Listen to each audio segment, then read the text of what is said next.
So I'm going to go over the safety operations of the hospital bed. So the breaks could be at the foot of the bed on either side, or the head of the bed on either side, or both. They tilt, so you press it with your foot. There's the red side to go down and the green side to go, and the red would mean the brake is on. Some beds, if the brake is off, the bed will alarm. Also, bed rails. There would be 4 rails, 2 on either side, at the foot and at the head of the bed. So 4 rails up is considered restraint, so there has to be only 3 or less at a time. So most of the time we'll keep the patient in a hospital settings, head of the bed rails up at all times. That's where the controls are, so if they want to control the bed themselves, they can. Sometimes the controls are at the foot of the bed on the panel.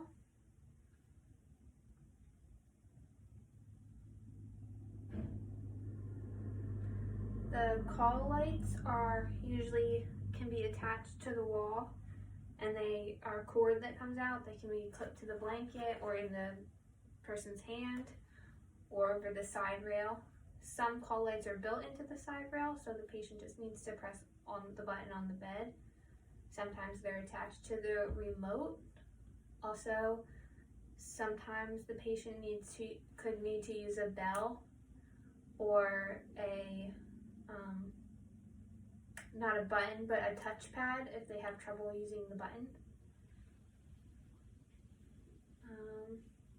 And as far as alarms, the patient could be on a bed alarm or a chair alarm.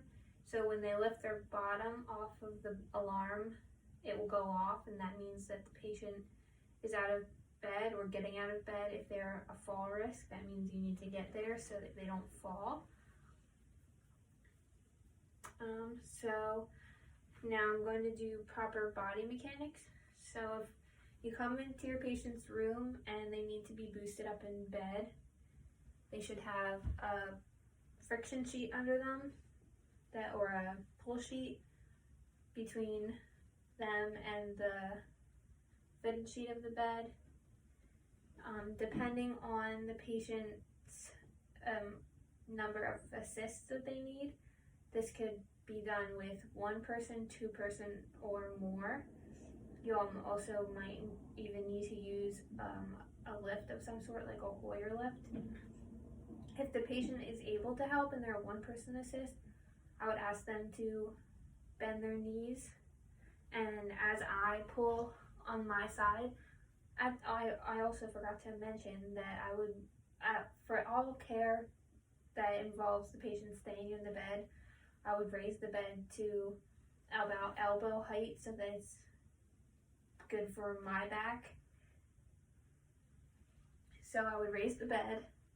I would, if they're unable to help, I would gather my my pull sheet, and on the count of 3 with the assistant on the other side, we would count 1, 2, 3. At this time, the patient would have been asked to tuck their chin if they can and give themselves a hug.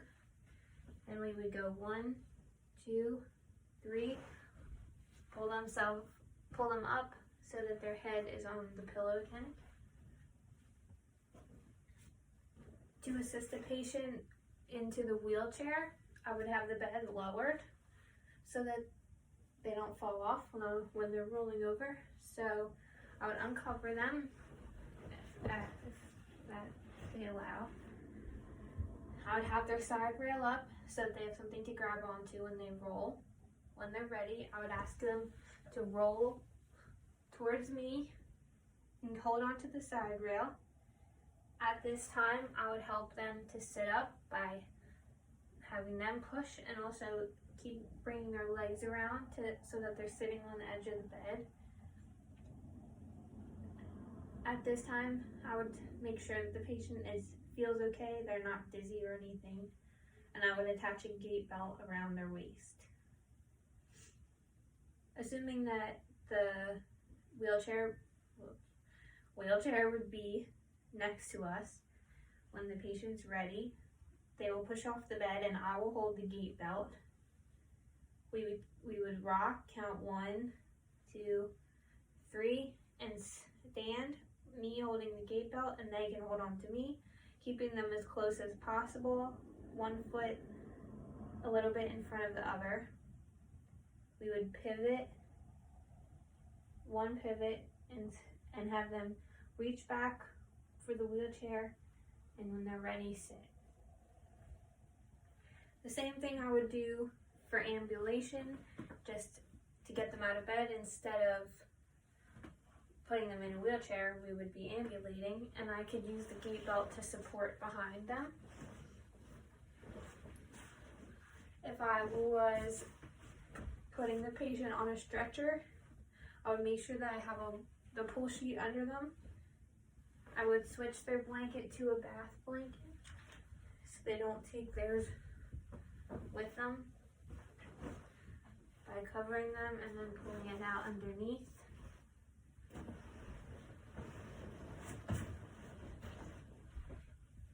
For this, I would raise the bed to the height of my elbows and a little bit above, about an inch or less above the stretcher, so that when they pull over, they're not going up a bump or really much down a bump.